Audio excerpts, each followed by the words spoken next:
my name is Anjali Verma and welcome to my YouTube channel. So in today's video we are going to do haloarenes part of the chapter haloalkanes and haloarenes.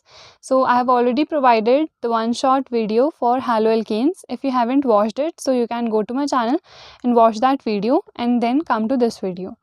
So haloarenes, look, ये वाला जो part है this is much easier as compare to the haloalkanes, क्योंकि यहाँ पे reactions भी बहुत कम है एंड समझने में भी काफ़ी आसान है एंड इसकी कन्वर्जन्स भी एज़ कम्पेयर ईजियर हैं. सो सबसे पहले we start off with the preparation methods. So preparation बहुत सिंपल है कि हम बेंजीन ले लेंगे एंड उसको क्लोरीन के साथ रिएक्ट करा देंगे. The only thing here is that we also use the halogen carriers like FeCl3 and in the anhydrous form. anhydrous basically जो dry form होता है वही कहलाता है. तो यहाँ पे बस जो anhydrous FeCl3 that is the halogen carriers जितने भी हमारे होते हैं उनकी प्रेजेंस इंपॉर्टेंट होती है. तो डायरेक्टली कोई भी हमारा एक हैलोएरीन बन जाता है. लाइक यहाँ पे हमने क्लोरोबेंजीन बना रखा है. सिमिलरली अगर हमें ब्रोमोबेंजीन बनाना है तो वो भी बन जाएगा. बस यहाँ पे FeBr3 एंड यहाँ पे Br2 दैट इज़ ब्रोमीन हम ले लेंगे. उसके बाद जो आयोडीनेशन की मेथड होती है वो जैसे हमारे हैलोएल्केन में होती है वैसी ही होती है, क्योंकि ये रिवर्सिबल रिएक्शन होती है इसीलिए यहाँ पे HNO3 एंड HiO3 की प्रेजेंस होनी इंपॉर्टेंट होती है. And in the previous video I have already told you कि इन दोनों की प्रेजेंस क्यों इंपॉर्टेंट होती है. इसलिए इंपॉर्टेंट होती है क्योंकि ये जो HI फॉर्म होता है ये रिवर्स कर देता है रिएक्शन को, सो दैट ये डिस्ट्रॉय हो जाए. हम इन दोनों का यूज़ करते हैं. वो डिटेल में मैंने प्रीवियस वीडियो में डिस्कस किया है तो आप वहाँ से समझ सकते हो. And then if we talk about fluorination तो वो पॉसिबल नहीं होता है क्योंकि जो रिएक्शन है वो काफ़ी ज़्यादा एक्सोथर्मिक होती है because fluorine is very very reactive. तो इसीलिए फ्लोरिनेशन पॉसिबल नहीं है. बाकी तीनों मेथड्स हो सकती हैं. उसके बाद जो नेम रिएक्शंस हैं वो मोस्ट इंपॉर्टेंट हैं, लाइक सैंडमेयर्स एंड गटरमान रिएक्शन.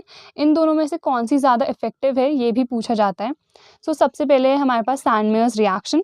तो सैंडमेयर्स रिएक्शन में क्या होता है, हम बेंजीन डायज़ोनियम क्लोराइड लेते हैं और CuCl एंड HCl की प्रेजेंस में ही ये रिएक्शन होती है एंड यहाँ पे डायरेक्टली हमारा क्लोरोबेंजीन बन जाता है एंड नाइट्रोजन निकल जाता है. एंड सिमिलरली ब्रोमोबेंजीन के लिए भी हो जाएगा. उस कंडीशन पे यहाँ पे हम CuBr ले लेंगे एंड बाकी बेंजीन डायज़ोनियम क्लोराइड के साथ ही ये रिएक्शन होगी.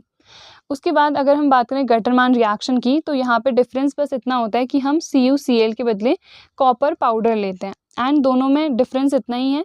एंड अगर ये पूछा जाए कि दोनों में से कौन सी मेथड इफेक्टिव है तो Gattermann reaction is more effective as compare to the Sandmeyer's reaction. The reason behind it is that copper जो है वो पाउडर्ड फॉर्म में होता है एंड पाउडर्ड फॉर्म में सरफेस एरिया क्या होती है हमारी ज़्यादा होती है, तो जो रिएक्शन रेट है वो भी इंक्रीज़ हो जाता है. You'd have studied it in the chapter chemical kinetics.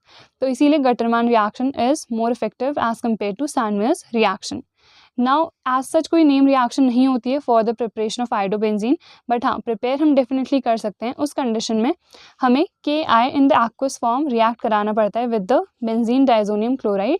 तो यहाँ पे हमें आयोडोबेंजीन मिल जाता है, N2 यहाँ पे से निकल जाता है एंड सिमिलरली KCl भी बाहर निकल जाता है. उसके बाद है Balz Schiemann reaction. Now this reaction is for the preparation of fluorobenzene. तो इसमें क्या होता है, ये रिएक्शन डायरेक्ट तो होगी नहीं ऑब्वियसली क्योंकि फ्लोरीन क्या है बहुत ज़्यादा रिएक्टिव है. तो इसमें हम बेंजीन डायज़ोनियम क्लोराइड लेते हैं देन उसे HBF4 के साथ रिएक्ट कराते हैं. जब इसके साथ हम रिएक्ट कराते हैं तो यहाँ पे एक इंटरमीडिएट कंपाउंड फॉर्म होता है जो कि अनस्टेबल होता है. अगर ये अनस्टेबल है तो इसे हम जैसे ही हीट करते हैं तो ये डिकम्पोज हो जाता है. तो यहाँ पे हमें फ्लोरोबेंजीन मिल जाता है एंड यहाँ पे से N2 निकल जाता है एंड सिमिलरली BF3 भी बाहर निकल जाता है. सो ये है बाल-शीमैन रिएक्शन एंड इसकी मैकेनिज्म नहीं पूछी जाती है. 1 मार्क के डेफिनेटली आ जाते हैं कि जो नेम रिएक्शंस हैं उनको डिफ़ाइन करो. सो जितनी भी नेम रिएक्शंस हैं उसकी भी PDF मैंने एक शॉर्ट वीडियो में प्रोवाइड कर रखी है. तो you can download all the things. आपको प्लेलिस्ट में हर एक चीज़ मिल जाएगी. You will also get the notes. जिनको नोट्स की PDF चाहिए तो they can go to my channel, check the playlist. वहाँ पे जितने भी चैप्टर्स हैं सबके आपको नोट्स मिल जाएंगे. सो वहाँ पे से आप देख सकते हो. Now we'll move on to the next topics. Then we have Hunsdiecker reaction. तो जैसे बोरोडीन हुंसडीकर रिएक्शन थी हमारे हैलोएल्केन्स में, वही रिएक्शन यहाँ पर भी है. बस यहाँ पे हमने सिल्वर बेंजोएट ले लिया है. तो ऑब्वियसली ये एक हैलोएरीन है तो विच मीन्स हम बेंजीन के साथ ही कोई ना कोई कंपाउंड फॉर्म करेंगे, इसीलिए हमने ये ले रखा है. It is reacted with bromine obviously in the presence of CCl4, जैसे कि बोरोडीन हुंसडी का रिएक्शन में था, तो डायरेक्ट ये Br यहाँ पे अटैच हो जाता है, CO2 हमेशा निकलता है एंड एक AgBr भी निकलता है, विच मीन्स हमें यहाँ पे ब्रोमोबेंजीन मिल जाएगा। उसके बाद we have Raschig process. Now this is also important. So इसमें क्या होता है कि हम बेंजीन रिंग लेते हैं, it is reacted with HCl and oxygen and CuCl2 की प्रेजेंस में ही ये रिएक्शन होती है, एंड बाकी तो बस बैलेंसिंग है, क्योंकि यहाँ पे O2 है इसीलिए यहाँ पे 2 आ जाएंगे, तो विच मीन्स हर जगह पे 2 आ जाएगा, तो ये बस उसकी सिंपल बैलेंसिंग है। एंड ये इंडस्ट्रियल प्रोसेस होता है या फिर प्रिपरेशन मेथड होता है for chlorobenzene, that is why it is important. तो अगर क्वेश्चन आए कि इंडस्ट्रियल प्रिपरेशन में कौन सी मेथड यूज़ करते हैं, तो राशिक प्रोसेस यूज़ करते हैं। Then we have reactivity of haloarenes. Now this is one of the most important questions which is repeatedly being asked in various boards. तो reactivity of haloarenes में क्या होता है कि जो हैलोएरीन्स हैं वो कम रिएक्टिव होते हैं एज़ कम्पेयर टू द हैलोएल्केन्स, इसीलिए ये रिएक्शंस भी कम शो करते हैं। मैंने आपको जैसे पहले बताया कि हैलोएल्केन्स के कंपैरिजन में यहाँ पे जो रिएक्शंस हैं हैलोएरीन्स की वो बहुत कम होंगी, तो रीज़न यही है क्योंकि रिएक्टिविटी हैलोएरीन्स की बहुत कम होती है। नाउ रीज़न पूछा जाता है कि इनकी रिएक्टिविटी कम क्यों होती है एज़ कम्पेयर टू हैलोएल्केन्स, तो इसके मेन 3 रीजंस होते हैं। तो सबसे पहला तो होता है resonance effect. Now resonance effect में क्या होता है, यहाँ पे कुछ स्ट्रक्चर्स मैं आपको बना के शो करूँगी एंड वो आपको भी बनाना है, दे आर इम्पॉर्टेंट। तो बेसिकली हम ले लेते हैं एक सबसे पहले क्लोरोबेंजीन ले लेते हैं, तो इस तरह से हम बनाते हैं, राइट। अब क्लोरोबेंजीन पे क्लोरीन अटैच्ड है, तो उस पर 7 इलेक्ट्रॉन्स होते हैं, एक इलेक्ट्रॉन ने तो बॉन्डिंग कर ली है यहाँ पे, विच मीन्स उसके पास 6 इलेक्ट्रॉन्स और बचे होंगे। तो अब यहाँ पे क्या होता है, रेजोनेंस स्ट्रक्चर्स फॉर्म होते हैं। ये जो इलेक्ट्रॉन है ये अगर यहाँ जाएगा तो ये वाला जो बॉन्ड है ये यहाँ शिफ्ट हो जाता है, तो इसमें क्या होता है कि अब ये इलेक्ट्रॉन तो यहाँ चला गया है, विच मीन्स यहाँ पे एक पॉजिटिव चार्ज आएगा, ये वाले इलेक्ट्रॉन्स ऐसे ही रहेंगे, बट ये वाला इलेक्ट्रॉन इधर आया है तो यहाँ पे डबल बॉन्ड आ जाएगा, एंड ये यहाँ पे कोई भी बॉन्ड नहीं रहेगा, अब ये इलेक्ट्रॉन इधर शिफ्ट हो जाएंगे, एंड सिमिलरली ऐसे हम बना देंगे। उसके बाद ये जो इलेक्ट्रॉन्स हैं शिफ्ट होते रहते हैं, तो ये इधर जाएगा विच मीन्स ये फिर इधर आ जाएगा, तो बस ऐसे ही हमें स्ट्रक्चर्स बनाने हैं उसके, तो यहाँ पे तो हम ऐसे ही बना देंगे। उसके बाद ये इधर आ गया विच मीन्स डबल बॉन्ड अब कहाँ शिफ्ट हो जाएगा, यहाँ पे शिफ्ट हो जाएगा, एंड ये इधर आ जाएगा, एंड बाकी सब तो वैसे ही है। उसके बाद ये फिर से यहाँ शिफ्ट होगा, तो ये वाला इधर शिफ्ट हो जाएगा, and you have to remember it क्योंकि ये इंपॉर्टेंट है। ये क्लास 11th में भी था, बट अगर आपने वहाँ नहीं पढ़ा है तो इट्स ओके, यहाँ पे आपको समझ में आ जाएगा। उसके बाद ये यहाँ शिफ्ट हो रहा है विच मीन्स ये डबल बॉन्ड इधर आ जाएगा एंड ये इधर आ जाएगा, फिर ये इधर आएगा तो ये वापस इसके पास चला जाएगा। इसे डीलोकलाइजेशन ऑफ इलेक्ट्रॉन्स कहते हैं कि जो इलेक्ट्रॉन्स है वो डीलोकलाइज हो रहे हैं या फिर ट्रांसफ़र हो रहे हैं पूरी ही बेंजीन रिंग में, ऐसा आप कह सकते हो। तो लुक यहाँ पे इलेक्ट्रॉन वापस आ गया और ये अब डबल बॉन्ड इधर आ जाएगा, तो यू कैन सी कि पहले डबल बॉन्ड यहाँ यहाँ और यहाँ था, बट अब कहाँ हो गया है, यहाँ यहाँ और यहाँ, विच मीन्स जो डबल बॉन्ड्स हैं वो शिफ्ट हो चुके हैं, राइट। इसी को हम delocalisation of electrons in the benzene ring कहते हैं, यही हमारा रेजोनेंस इफेक्ट होता है। तो रेजोनेंस की वजह से क्या होता है, अगर हम किन्हीं 2 कार्बन एटम्स की बात करें, यहाँ पे भी एक कार्बन एटम होगा एंड यहाँ पर भी, तो इन दोनों के बीच में पार्शियल डबल बॉन्ड आ जाता है। कंप्लीट डबल बॉन्ड नहीं है क्योंकि वो डीलोकलाइज होता जा रहा है, ट्रांसफ़र होता जा रहा है, वो बॉन्ड यहाँ पर है बट फिर वो इधर पे शिफ्ट हो गया है, तो इसी की वजह से पार्शियल यानी कि कंप्लीट नहीं बट थोड़ा बहुत डबल बॉन्ड कैरेक्टर आ जाता है बिटवीन द कार्बन एटम्स। अब हमें पता है कि जो डबल बॉन्ड होता है वो स्ट्रॉन्ग होता है as compare to the single bond.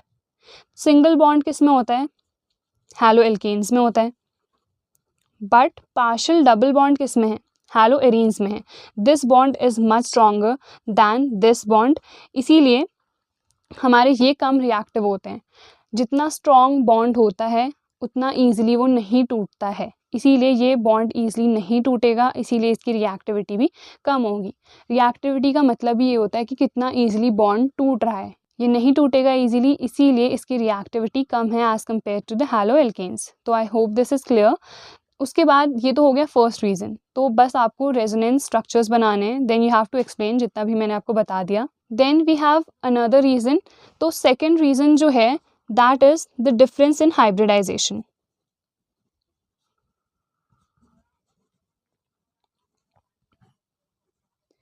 तो डिफरेंस इन हाइब्रिडाइजेशन का मतलब क्या है, यहाँ पे जो कार्बन होता है वो sp2 हाइब्रिडाइज्ड है एंड अगर हम एक हैलो एल्केन की बात करें तो उसमें sp3 हाइब्रिडाइज्ड होता है कार्बन। तो जिसकी वजह से क्या होता है कि ये ज़्यादा इलेक्ट्रोनेगेटिव होता है एंड ये वाला कार्बन कम इलेक्ट्रोनेगेटिव होता है। अगर ये ज़्यादा इलेक्ट्रोनेगेटिव है तो विच मीन्स कि ये ज़्यादा ईजिली इलेक्ट्रॉन पेयर को होल्ड कर सकता है। लाइक ये वाला कार्बन ज़्यादा इलेक्ट्रोनेगेटिव है तो ये इस इलेक्ट्रॉन पेयर को जो इन दोनों के बीच में शेयर हो रहा है उसे ज़्यादा टाइटली होल्ड करता है। तो ये टाइटली होल्ड करने की वजह से ऑब्वियसली जो बॉन्ड क्लीवेज है यानी कि बॉन्ड जो तोड़ना है वो नहीं हो पाएगा ना पॉसिबल, जबकि यहाँ पे ये उतना इटली उसे होल्ड नहीं कर पा रहा है तो वो उस बॉन्ड पेयर को जाने देगा, तो बॉन्ड तोड़ना भी आसान हो जाएगा, जो कि यहाँ पे पॉसिबल नहीं है। तो सेकंड रीज़न यही होता है, that is the difference in hybridization. ये sp2 हाइब्रिडाइज्ड कार्बन है जिसकी वजह से ये जो इलेक्ट्रॉन पेयर शेयर कर रहे हैं उसको ज़्यादा टाइटली होल्ड कर सकता है, जो कि ये होल्ड नहीं कर पाता है एंड इसीलिए यहाँ पे बॉन्ड ज़्यादा इजीली टूट जाता है, जो कि यहाँ नहीं टूटता है, इसीलिए इसकी रिएक्टिविटी कम होती है। Then look there is another reason, that is bond polarity. So जो थर्ड रीज़न है हमारा वो है bond polarity. So bond polarity का मतलब आपको पता होगा कि पार्शियल आयनिक कैरेक्टर जब आ जाता है, यानी कि पूरा आयनिक कैरेक्टर नहीं आएगा, थोड़ा बहुत आ जाएगा।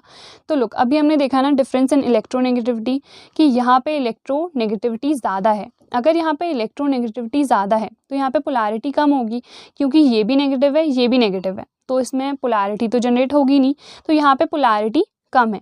बट अगर हम यहाँ पे बात करें तो ये कार्बन है एंड इसके साथ सपोज Cl जुड़ा है, Cl तो हमेशा नेगेटिव होगा, बट इसके पास क्या आ जाएगा, पार्शियल पॉजिटिव कैरेक्टर आ जाएगा, विच मीन्स यहाँ पे प्लस माइनस है, जहाँ पे भी ऑपोजिट साइंस हैं तो वहाँ पे पोलैरिटी होगी, विच मीन्स यहाँ पे ज़्यादा पोलैरिटी है। एक चीज़ हमें पता है कि bond polarity is directly proportional to reactivity, which means जितनी ज़्यादा हमारे पास बॉन्ड पोलैरिटी होगी उतनी ही ज़्यादा उसकी रिएक्टिविटी होगी। तो यहाँ पे अगर हम बात करें हैलो एल्केन की तो उसमें बॉन्ड पोलैरिटी ज़्यादा है तो उसकी रिएक्टिविटी भी ज़्यादा होगी। यहाँ पे बॉन्ड पोलैरिटी बहुत ही कम है, इसीलिए उसकी रिएक्टिविटी भी बहुत कम होती है। तो I hope these 3 reasons are clear to you. सबसे पहला है रेजोनेंस इफेक्ट, विच मीन्स कि पार्शियल डबल बॉन्ड कैरेक्टर आने की वजह से वो ज़्यादा स्ट्रॉन्ग हो जाता है, इसीलिए उसकी रिएक्टिविटी कम हो जाती है। फिर है difference in hybridization, which means sp2 and sp3 hybridization है, जिसकी वजह से अगर हम एक हैलो एरीन की बात करें तो उसमें जो कार्बन है उसके पास ज़्यादा इलेक्ट्रॉन नेगेटिव कैरेक्टर है, जिसकी वजह से वो इलेक्ट्रॉन पेयर को ज़्यादा टाइटली होल्ड कर पाता है, इसीलिए वो बॉन्ड टूटने नहीं देता है। थर्ड है बॉन्ड पोलैरिटी, उसकी बॉन्ड पोलैरिटी बहुत कम है, जिसकी वजह से रिएक्टिविटी ऑफ हैलो एरीन्स भी बहुत कम हो जाती है। तो I hope this is clear to you. Now we'll move on to the next topics. Then we have Dow's process. Now this again is very important for the conversion reaction. Name reaction में तो आज सच पूछी नहीं गई है, but हाँ convergence में it is very helpful. तो इसमें क्या होता है, बेसिकली सबसे पहले हम क्लोरोबेंजीन लेते हैं, देन उसके बाद हम NaOH लेते हैं जो कि 6 to 8% ही होता है, एंड यहाँ पे स्पेसिफिक कंडीशंस हैं like 623 kelvin temperature and 300 atmospheric pressure. तो यहाँ पे क्या होता है, ये HCl रिमूव हो जाता है एंड ये ONA यहाँ पे आके अटैच हो जाता है, तो इसे हम सोडियम फिनेट कहते हैं या फिर सोडियम फिनॉक्साइड। अगेन इसे हम रिएक्ट कराते हैं HCl के साथ, so this NaCl gets removed and OH यहाँ पे अटैच हो जाता है which is our phenol. So ये जितनी भी रिएक्शंस हैं these are the nucleophilic substitution reactions. उसके बाद हम इलेक्ट्रोफिलिक वाली भी देखेंगे, बट वो काफ़ी सिंपल है एंड आपने क्लास 11th में भी देखी होंगी।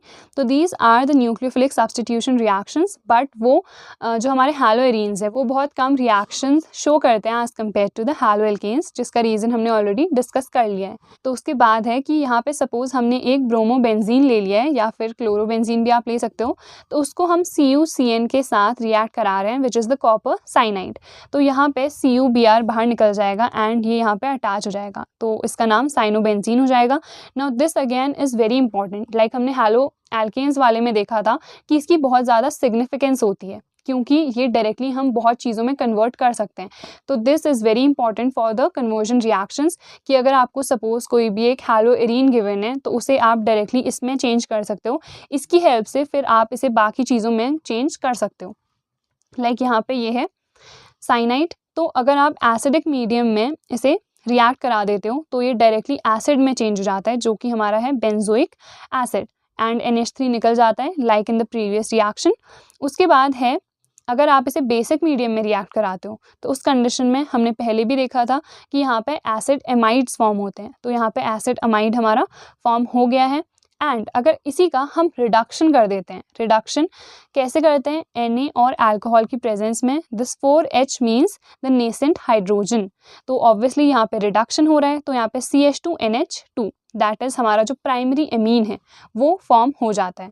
तो डू रिमेंबर दीज रिएक्शंस, क्योंकि ये आपके कन्वर्जन्स में बहुत ज़्यादा हेल्प करने वाली हैं। एंड जितनी भी रिएक्शंस हैं just practice them, written practice करो, लिखते जाओ and you will obviously remember them. And जिन लोगों ने अभी तक नहीं पढ़ रखी है ऑर्गेनिक केमिस्ट्री या थोड़ी बहुत पढ़ी है, so don't worry, you still have a lot of time. बस रिएक्शंस को लिख के प्रैक्टिस करते जाओ, जो कन्वर्जन्स हैं उन्हें देखते जाओ, एंड ऑब्वियसली आपको इस वन शॉट के बाद आई एम डैम श्योर कि जितनी भी चीज़ें हैं वो आपको समझ में आ जाएंगी, क्योंकि जो बेसिक कॉन्सेप्ट है वो आपका क्लियर हो जाएगा। Then all you have to do is the previous year question papers, उसमें जितनी रिएक्शंस है ना वो देख लो, उसके अलावा आपको कुछ भी करने की ज़रूरत नहीं है। So now we'll move on to the next topic. Then उसके बाद है इफेक्ट ऑफ सब्सटीट्यूएंट्स। इसका मतलब होता है कि जब भी कोई सब्सटीट्यूएंट ऐड हो जाता है एक हैलोएरीन में तो उस पर क्या इफेक्ट पड़ता है। तो सबसे पहले अगर हम इलेक्ट्रॉन विड्रॉइंग ग्रुप्स की बात करें तो वो रिएक्टिविटी को इंक्रीज़ करते हैं। नो, क्यों इंक्रीज़ करते हैं? तो लोग सबसे पहले हमने ये अगर हम सिर्फ इसे देखें तो ये हमारा क्लोरोबेंजीन था, राइट। अब हमने इसमें 3 NO2 that is nitro groups को अटैच कर दिया है। तो जब हम इन्हें अटैच करेंगे तो ये इलेक्ट्रॉन विड्रॉइंग ग्रुप्स हैं, विच मीन्स नाम से ही पता चल रहा है इलेक्ट्रॉन्स को खींचेंगे अपनी ओर, तो ये इलेक्ट्रॉन्स को अपनी ओर खींचने लग जाएंगे। तो ये वाला जो कार्बन एटम है यहाँ पे जो होगा उस पर इलेक्ट्रॉन डेंसिटी कम हो जाएगी ना, क्योंकि ये बाहर को खींच रहे हैं। तो इस पर जब इलेक्ट्रॉन डेंसिटी कम हो गई है विच मीन्स इसमें पॉजिटिव करैक्टर थोड़ा बहुत आने लग जाएगा, एंड ये क्या है, नेगेटिव है। तो यहाँ पे पोलैरिटी जनरेट हो गई है। पोलैरिटी अगर जनरेट हो रही है विच मीन्स हमने अभी देखा कि polarity is directly proportional to the reactivity. तो यहाँ पे अगर पोलैरिटी जनरेट हो रही है तो उसकी रिएक्टिविटी भी इंक्रीज होगी। इसीलिए जब भी हम नाइट्रो ग्रुप्स को ऐड करेंगे तो उसकी जो रिएक्टिविटी है वो इंक्रीज होती जाएगी।